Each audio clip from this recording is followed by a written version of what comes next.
Welcome, Ellie, to the Ethical Evolution. Thank you so much for having me. I'm super excited to be here. Now, I'm also equally excited to have you here today. Now, you're coming to us all the way from San Diego. For Mhm. those people who've been living under a rock and don't know who you are, can you please go ahead and tell us? Oh my God, yeah. My name is Ellie Lee, and I am well. It's a loaded question because I've spent most of my career being an on-camera personality and an actress, and every time I go on a podcast now, it's like it's all changing because I'm really now focused on what's called a mystical life coach at this organization that I work for called Masters of Self University. And I help people heal their biggest traumas and wounds through energetics. And that's really me in a nutshell. And I think you found me on Instagram. I'm really active on social media. And I'm just in a place where I can really feel my soul is here to share her journey of really coming home back to ourselves, back to our power, back to the innate truth of who we are. And so, yeah, I've been really spending the last 4 years like in this really big shift in my life, shift of many shifts, right? Deaths of many deaths and rebirths and things like that. And so, yeah, I'm a mystical life coach and master of self university is how I best describe myself.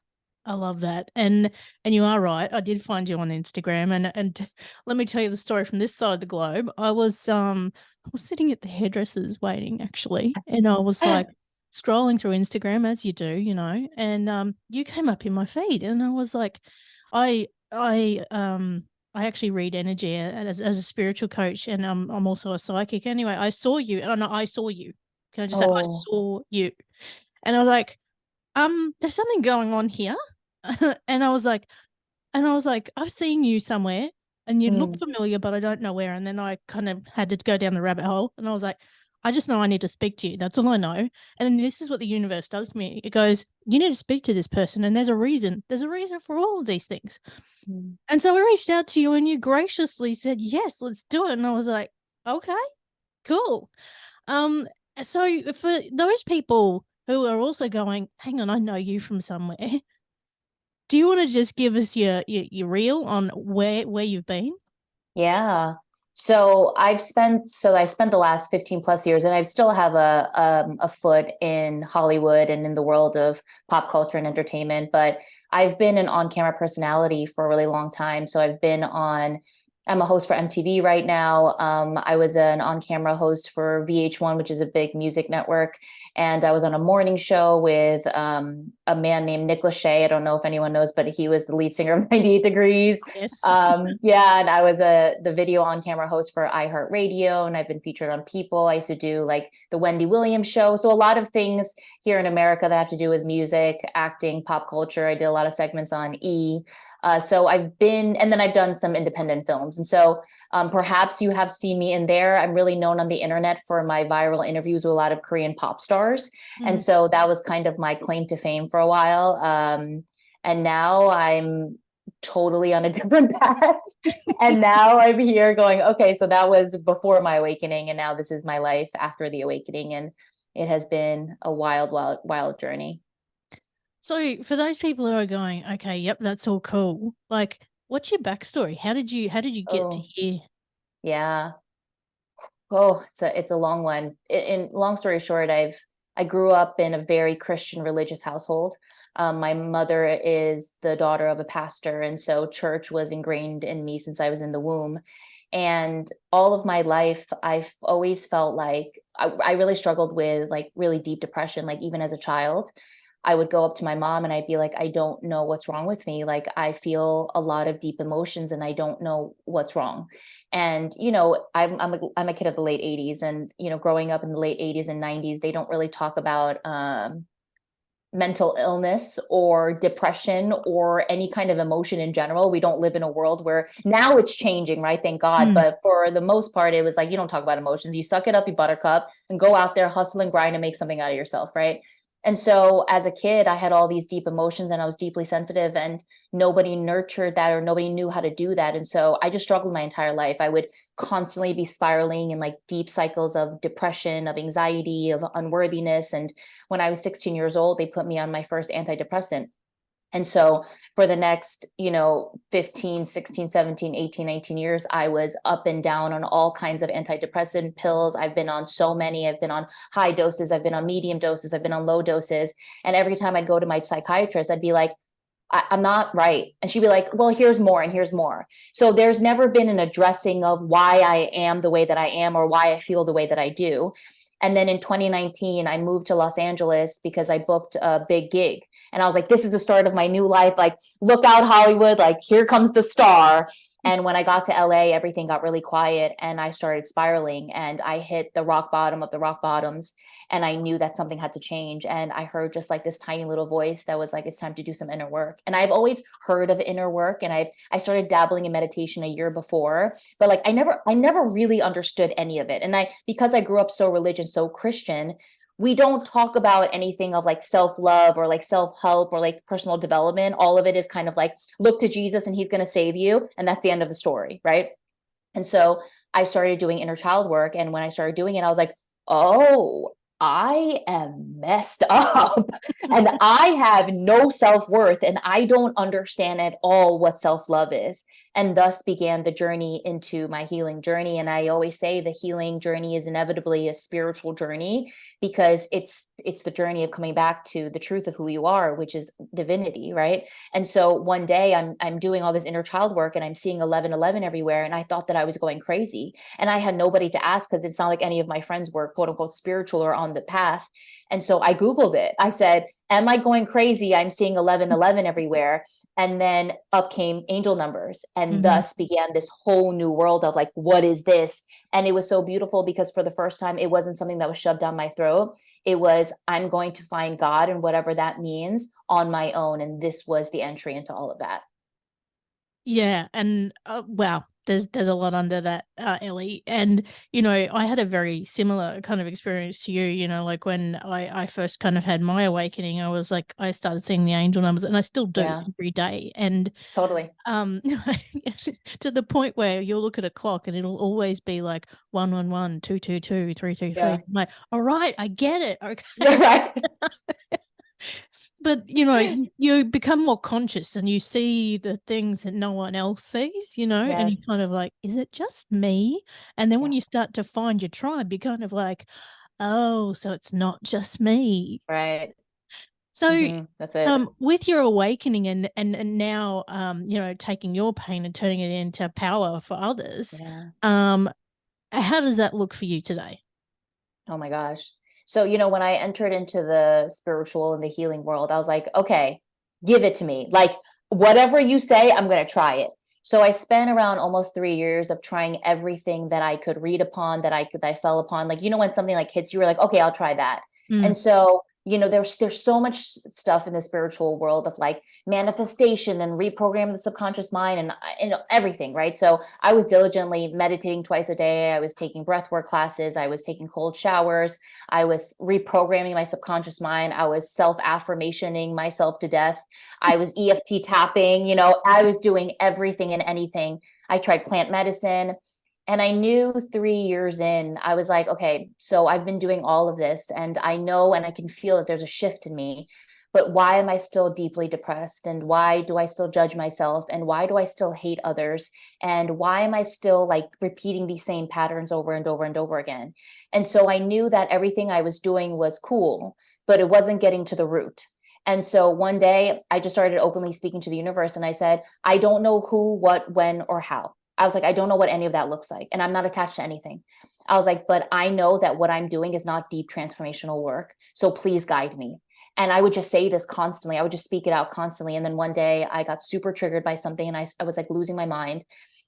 And the only place that I felt comfortable in was in nature. So I took my dog and I'm driving up into the mountains. And in my podcast search bar, I literally wrote the words like, my mind is going crazy. And this one podcast episode popped out called Mental Programming. And I was like, I don't know what that is. And I clicked on it. And as soon as I heard now my mentor speak, I heard my soul going, this is the next chapter.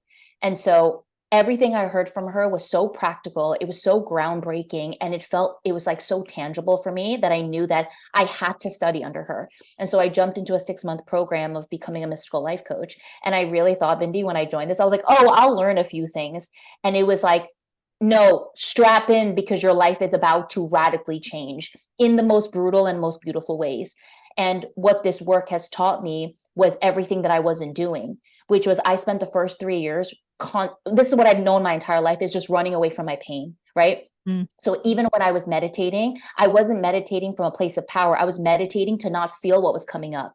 So I'd feel anxious. I would feel fear. I'd feel lonely. I'd be like, I got to go meditate. So I'd go meditate. And then for that 20, 30 minutes, I come out, I'd be like, oh my God, I feel so much better. And what I realized now is all I was doing was escaping. All I was doing was running because I was so afraid to feel what was in there.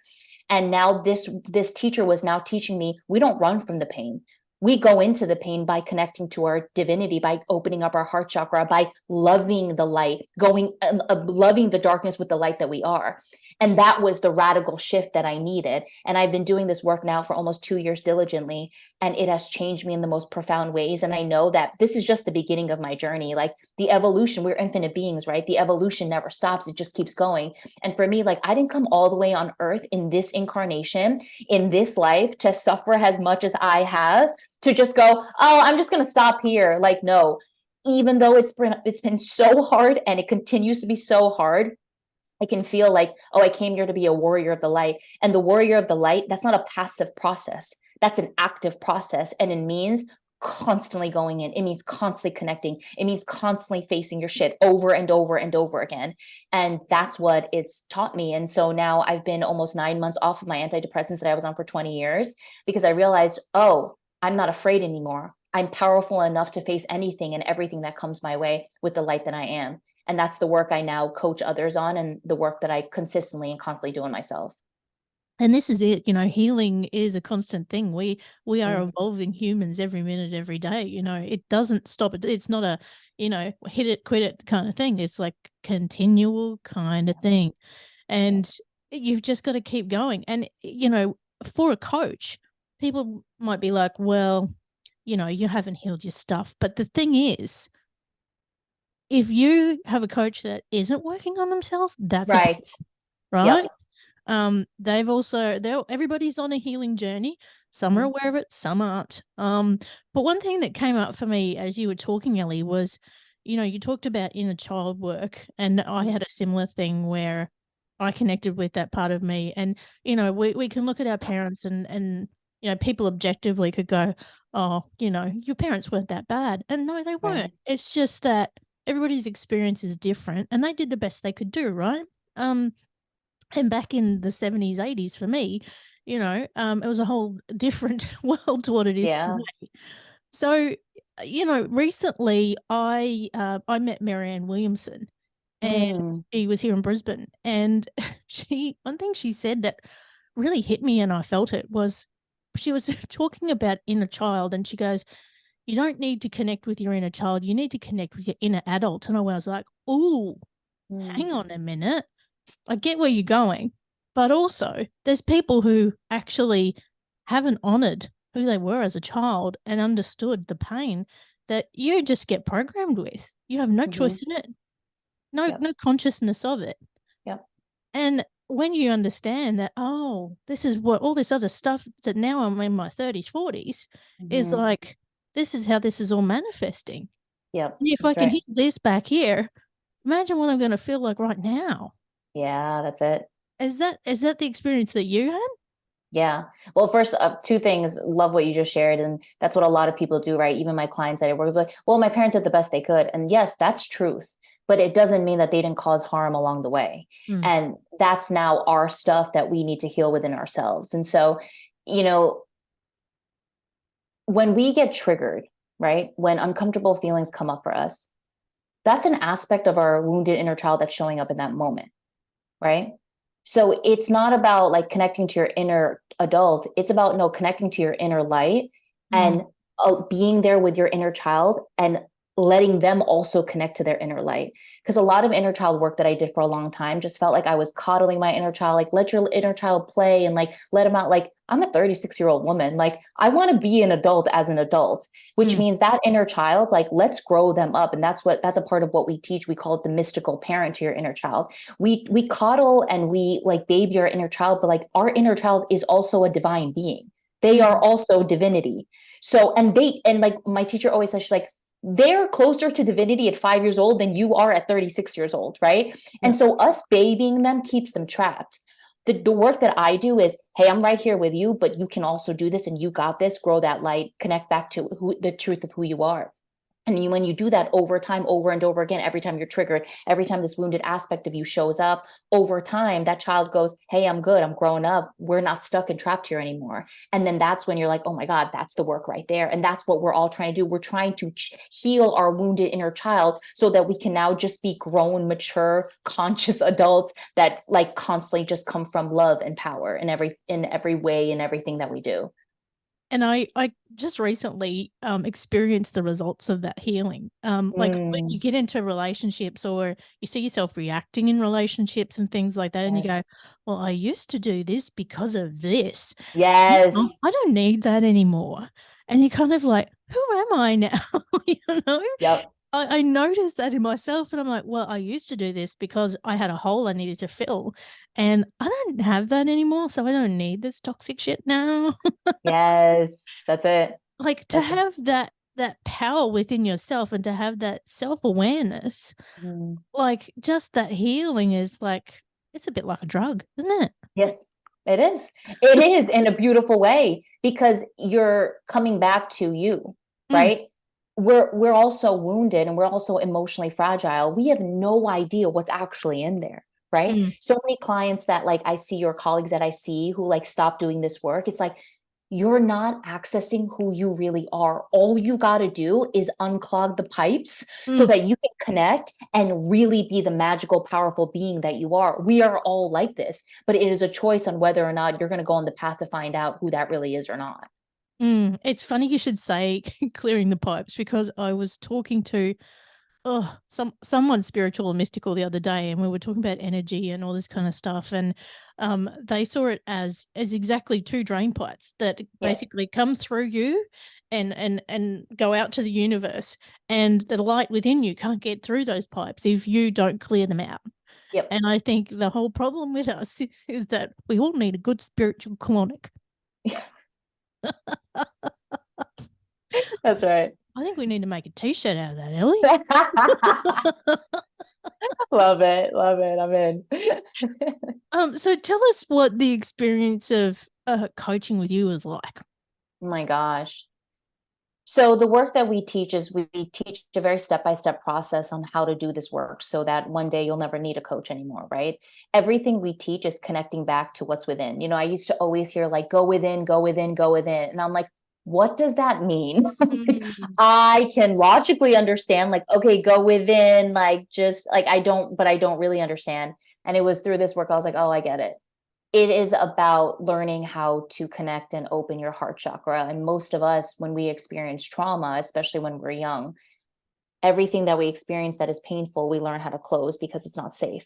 So a lot of us are walking around as closed hearted beings. And when you are feeling fear, shame, guilt, unworthiness, and you're not opening your heart to all of it, it's like the doors are closed so nothing can flow in, which means nothing can get transformed, right? Nothing can actually heal. That's why people always say like, oh my God, he broke my heart. But it's like, my teacher always has a quote like, open hearts can never break, only closed hearts do. And that's what it is. And it's like we blame like love and the person, all these things. And it's like, no, they're just there to bring all of the aspects of you that are crying out for your love and attention. And so the work that we teach from week one is learning how to start connecting and opening your heart chakra. And this is what's so messed up about patriarchy in this world. Is like everybody tells you the mind is the center of our beingness. And it's like, no, the heart is.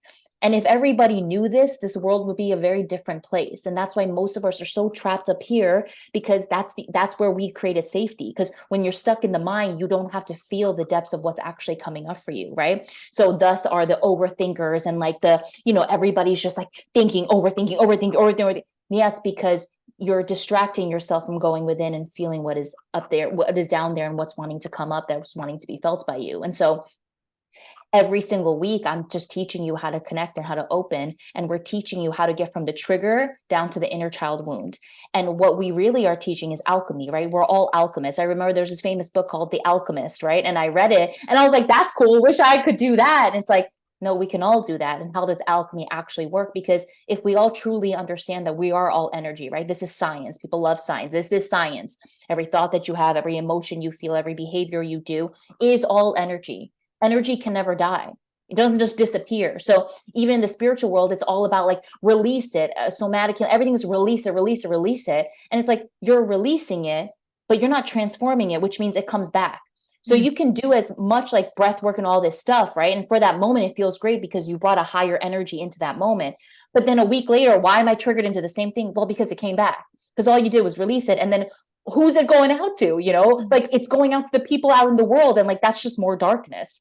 Our job is to go, oh, this is coming up. Let me transform this. And how do we do that? We let whatever low frequency is showing up that you have within your energetic field, and we let them flow through your heart chakra, because the frequency of unconditional love is where that vibrates. And if anybody who can feel anything, you know that unconditional love is a much higher frequency than when you feel shame. And so when you entrain those two over and over and over again, shame has no other choice but to go, oh crap, I'm transforming. And then one day it goes back into unconditional love. It goes back into power. And that's the work that I teach people every single week. And this work takes willingness and devotion. This is not a let me hop in and out. This is a how much are you going to show up for yourself every single day? Every single time you are triggered. Like if you and I are talking right now and you trigger me, I know how to drop in and just process as we're speaking, because I'm opening up my heart. And that's the work. And the more of us that do this, watch what happens. Like my partner inspires me constantly, because man, his soul came here to do the damn thing. And like, I know that we're contracted because he knew, because I like, we all have caves that are darker than others, right? And I have a lot more trauma, let's say, than my boyfriend does. But like the way that he goes into himself every day, like, wow, when I'm in the depths of my pain and I don't want to go in, and I'm running all of these programs of like wanting to avoid and wanting to escape, and I see him just go in and like love himself unconditionally, I'm like, Ellie, there it is right there. Go in. And it's just this inspiration of like, man, like why waste time of me running away from myself when I could spend that time going into myself? And it's like we prolong our journey by avoiding, by suppressing, by drinking, by drugging, by Netflixing, by all of these things. And it's like those are all these golden opportunities to just to unravel another piece of yourself, to activate another place of your power. And it's like I'm going through so many rounds of all of that, like ego deaths of like, okay, let that part of me die that wants to escape. Let that part of me die that wants to suppress. And I just keep going in, keep going in. And I know that as I keep going on this journey, like it will just get more monumental, more like just badass. And so so again, back to your question, like that's the work that I teach and coach people on. I love it. I love it. And as you talk, I just have a million things coming through. And one of those is, for someone like me who's done a lot of work, even now, like part of my process is I go, why am I doing this thing? Like, and I'll sit and I'll listen and I'll be like, no, just quiet everything and just listen and wait for the answer. And if you can quiet things enough and connect, like be within, that answer comes to you, whether you want to hear that shit or not. It comes through, and you got to face it. And I think that's all part of it, is actually facing what is underlying these behaviors and things that you're doing, or whatever you're trying to numb or kill or hide from or not feel. And there's so many people walking this planet today who are literally just meat suits, not feeling a thing, right? Not feeling a damn thing. They're so stuck in their head they don't even understand there's anything below it. And you would see those people every day, right? And we can't make people connect to that other side of themselves. Something's got to be the catalyst for that, that change and that healing. And unfortunately, like through all the conversations that I have, it takes something really radical for people to go, oh, that spiritual side of me, I kind of need it now, because it's going to be what gets me through. That's exactly and that's the same for both of us, right? Oh yeah. And I think everybody goes through this on their journey where like I wanted to save everybody. So I would be like, you need to do this work and you need to awaken and all these things. And the lesson that I learned from that was like, you don't need to make anyone do anything. Like, that is not your job. That is not, you're not here to be Mr. Captain, Mrs. Captain, save a man and a woman, you know, like that's their choice. Mm. And your job, you do you. And if the ripple of what you're doing helps somebody else to go like, okay, I'm at the depths of my shit right now, and like what she's got, I want to learn more, then that's where I come in and help guide and facilitate or whatever. But my job is not to save you. Your job is to save yourself. And that was a big realization for me on my journey too, is like, nobody's coming. Mm. You know, and for so long, like I was brainwashed to believe, well, Jesus is coming and Jesus is this and Jesus is that. And it's like, we got it all, even Jesus' teachings, we got it all twisted. Jesus came here to tell us what we are, which is the divine. Mm. He came us to teach us what we are, which is we are him. We are all each other. We are one. We come from the same thing. And we are all divine beings of the light. And to learn that now and see that now and see what religion did to me in a lot of ways, like, man, like I was like, oh my God, it was always something outside of me that I needed. And this work, and I'm sure you understand this deeply, is like, no, it's me that's here to save me. It is me that I'm looking for. It is me who I keep reaching out to. Like, it's not out there, it's inside here. Oh, absolutely. And, you know, we are not the firefighters. We're not the one who's got to get the hose and hose it down, Yep. right? People will find their own hose. Yeah. But yeah, it's well, that was probably one of the first lessons I learned. The first podcast I ever did, I was telling this my story, and it was all the things that had happened to me, and they all went wrong at the same time. I'm like, why am I telling people this? And then I sat and I listened to that question, and it was, you know, it doesn't matter about the fall; it's about getting back up again, Yeah. and to also understand that wherever your problems lie, there you are. You're the common denominator wherever you go, Good. right? Yep. So it's like looking in the mirror and going, what is the part I play here? And how Yes. can I change that? Yes. Yeah, my mentor, she's here to bring the 20 universal ways of oneness. Basically, there are 20 spiritual decrees that are here to lay the framework for humanity to enter into the new golden age of harmony. And the first universal ways of oneness is the way of responsibility, which is taking divine responsibility over yourself. You know, Mm. we've spent most of our lives just blaming everybody. You know, anytime somebody makes you feel uncomfortable or makes you feel anything, well, he's the asshole and he's the problem and she's this and she's that. And how could she ever say that? How could she ever do that? And it's like, take responsibility over yourself, because that person came in as a little gift to trigger something within you that needs your love and attention right now. And becoming the way of responsibility is not easy, because I've spent my whole life projecting and blaming everybody else for why I'm so goddamn unhappy. And now it's like every time someone triggers me, I go, gosh damn, I'm like, that one really hurt. I really got to go into that. And it's empowering, you know, because now you're not the victim anymore. It's not what's being done to you, it's being done for you. So now that you're here, what am I here to grow, and how am I here to grow? And that's what it is. Like, it's in the pain where your power lays. Absolutely. And I think that's where we're all unified is, Yeah. you know, our pain and our healing. And I love how you say that, you know, really, I think if we can just connect to that, like you see things so differently when people show up in your life. Like Mm-hmm. you just go, what are you doing here? Yeah. What's the lesson? What's the message? I'm Yeah. listening. Yeah. Yeah. And you go, oh, and sometimes it doesn't hit you straight up, and then Yeah.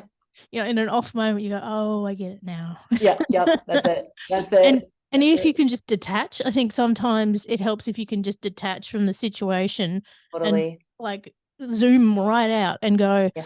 ah, yep, this is not what I thought it was. Because when you're so in the moment, you don't see it the same way if you Yep. zoom out a bit. I think Yep. that's a really good lesson to be able to do. Totally. Mm. Yep. Mm-hmm.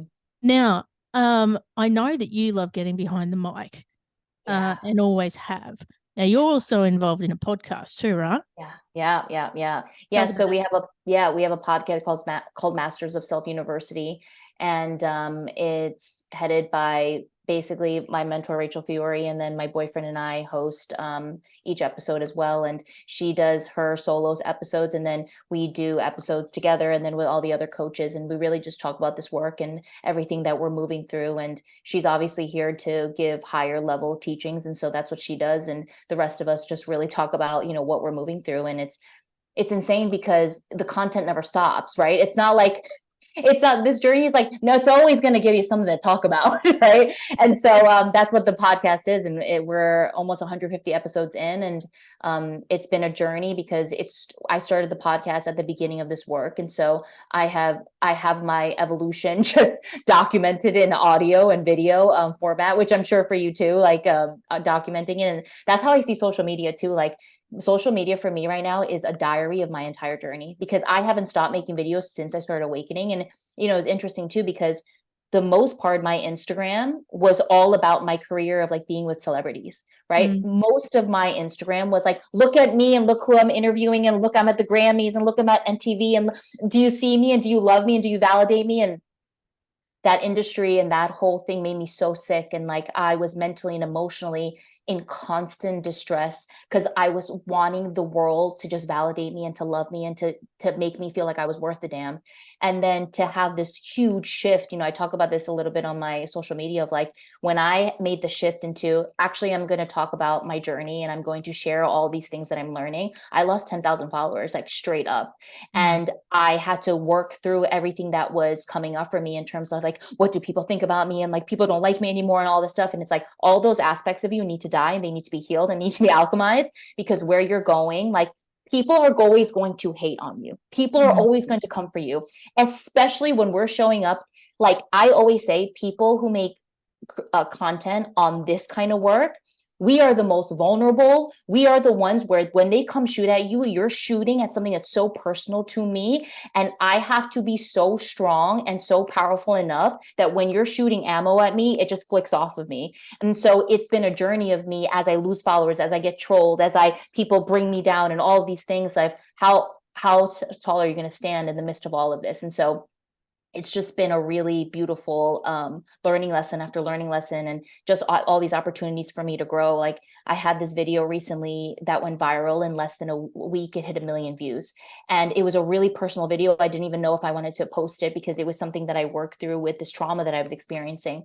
And man, like, I got so much love, and then I got so much hate.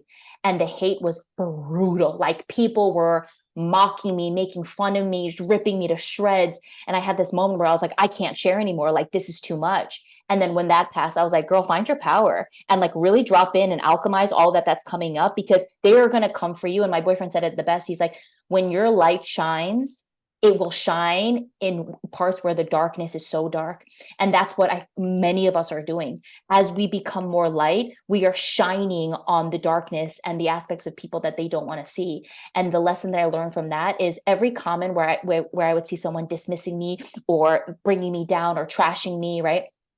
I had this moment where I go, oh, that's what was done to you.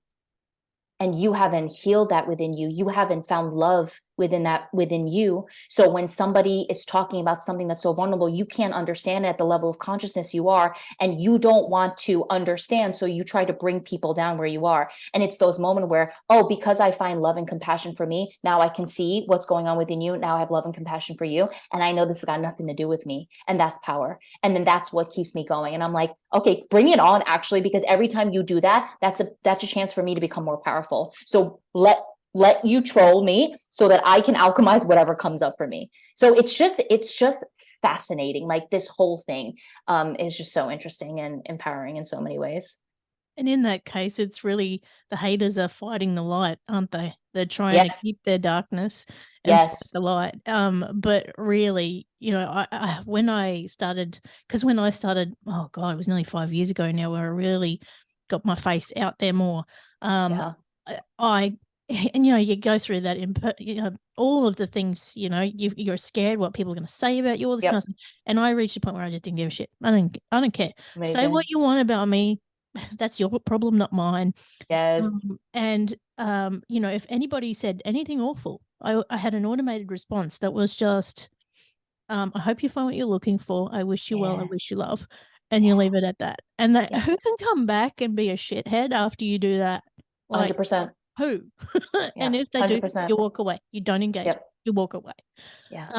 So I think, it's just like this contrast we need in life, and this balance is that you can't have one without the other. So you might have, 1 million followers on Instagram or whatever it is, but there's going to be a portion of them who are haters.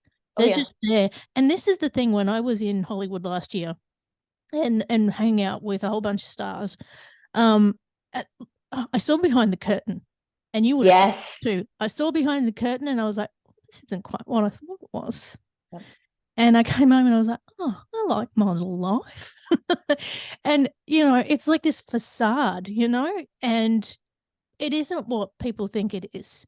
No. And people are just, they're not in their lives. They're just going through the motions of it. And then there's all these people who are trying to cling on and get that piece of fame, that piece of stardom. If I'm Yeah. just in their orbit, maybe something will happen. And it's like, just see people for who they are. Yeah. Like, I speak to so many people, I don't even realize they're famous till afterwards, because I'm talking to their soul. I'm not talking to about anything else. Yep. And people are like, Beautiful. do you know who that is? I'm like, no, the Ellie, what? Like, Yes. so Yep. for me, it's super weird. I'll walk away, I go, oh, yeah, all right. Yeah, that's cool. Yeah. So I think you would have experienced a lot of that when you were in those spheres a lot, right? Oh yeah. I've seen it all. I've Yeah. seen it all. And some of those people are the saddest people. And that's the Kool-Aid that they feed us, right? Is, well, if you're rich and you're famous, then that's it. That's the pinnacle of this life. And I have seen time and time again, that's nothing. Mm, If all that stuff, all of that just brings out what's already in there that is not healed. And I've seen a lot of sadness, and I've seen a lot of, yeah, I struggled so many years of being in that industry. And like, I didn't know then, but I could feel that my soul was like, you're not of this. You're mm, not meant to be here. And I spent so much time just crying by myself, or like, even like when I interview people on red carpets, like I would tear up because I would be looking at everything and I'd be like, I'm not supposed to be here. And I didn't know what that meant at that time, but my ego was like, you have to make it, you have to stay in this, and this is what you are here for. So I was constantly fighting against, this is what I want. And then what I didn't know was my soul going, this is not it, Ellie. Like, this is not where you're supposed to be. And it wasn't until I had my awakening where I was like, oh, now I get it. And I've had so many layers of that aspect of me die. And they're still dying, because constantly on social media, I'm seeing people blow up, like people that I used to like be in the ring with, of like, there's this movie and this TV show and they're so successful and everybody's praising them and loving them. And every single time I see that, there's an aspect that shows up that goes, I want that, or I miss that. And I'm like, oh, okay, you're still there. You need to die. I love you. But we didn't come here to do all that. We came here to experience facets of that. When your soul is like drawn to something, but then your ego takes over. And so I thought my entire life, like I was meant to be a movie star and that's what I needed to do. And it's like, no, my soul is here to express being a performer, but it doesn't mean it's going to look like that. It's going to look like something that you don't even fully understand or know yet. And so let that part of you die, because you're not meant to be a part of that. And that has been like the biggest feeling of liberation for me, because I felt like I was in a prison that I put myself in, trying to be of that world, trying to fit in, trying to have everybody love me. And every single gig I booked, every room I was ever in, I would cry silently, because I was like, this is not where I'm supposed to be, and I don't know what to do. And mm. so now being able to just completely walk away and be okay with that has been freedom that I cannot even explain to you.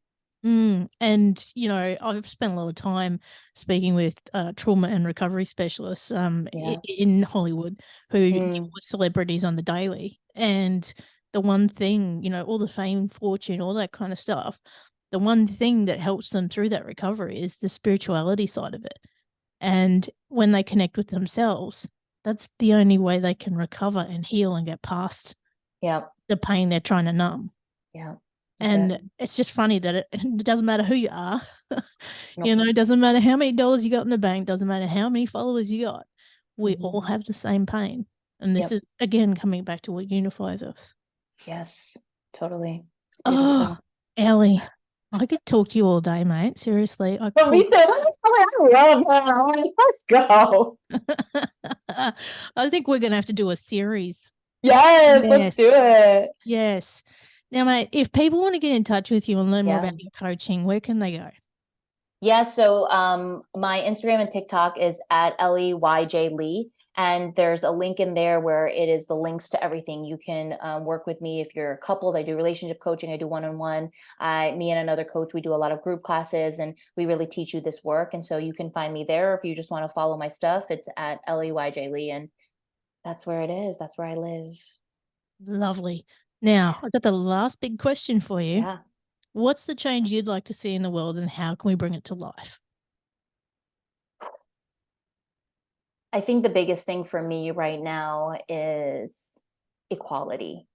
And I mean that in the sense of something that I've really, really always has been a part of my soul. I came here with this imprint is I love animals so much. I became a vegan back in 2014 because I read a book about factory farming, and I've been fostering shelter dogs since 2004. And so I just always have this connection to animals because they are purity, they are innocence, they are who we are without like ego, right? And what breaks me is how we treat animals and nature and Mother Earth as if they're below us. And for me, that's what breaks my heart the most. And yes, there are so many things that I want for humanity. And the biggest thing is we get to a place where we really elevate out of treating anything, any living being like they are beneath us, you know? And when we get deeper into that, like sex trafficking and rape and all of these things is I work hard on myself to be the change that I want to see in the world. Like it's one thing for me to be like, I'm a vegan and everyone should be a vegan. It's like, if you're not changing the fact that you hate people who aren't, or because there is hate, I have hate and judgment that live within me when I see people abusing animals, abusing children, whatever it may be, tearing down nature, like all of these things. I can feel the hate. I can feel the judgment. You know, I went through this thing recently where I was watching all of this factory farming and all these pigs being abused, and it was awful. And I looked at my partner and I said, I was like, I just hate humans sometimes. And he's like, that's what needs to be healing right now. He's like, you can stand powerfully for the children and nature and beings, but if you carry hate, you're vibrating at the frequency of those people who are doing those things to animals. And I was like, that's it right there. So I want to stand powerfully for those people and be a voice without all of the frequencies of hate and judgment. And I'm better than you, and I'm bigger than you. And it's like, let me heal all that within me and be one light that streams out of earth that has healed that aspect, so that one day when I leave this place, I can go, oh, I did what I did. And I'm here to help, like all of us, we're here to help humanity shift into a higher dimension, God, of oneness, of love, of unity. And it starts within us. And so that's the biggest thing for me right now is equality. I love that you just wrapped up the whole message of my podcast and what you just said there. Thank you for that. And also I love that you're fighting for instead of against. Yeah. Because I'm going to give a shout out to my real good friend Alex, who's a trans man in New Jersey, who's also a spiritual coach. And we're always fighting for LGBTQ rights, but it's always fighting against the bad and Yeah. being, spewing out the hate, when actually if we fight for what's right and support the good instead of the bad, Yeah. like we're going to be the right kind of soldier. Exactly. That's it right there. And yeah, that's exactly what you summed it up. And Yep. Ellie, oh my God, I have loved every second with you. Me Thank you too. so much for being part of the change and being here with me on the ethical evolution.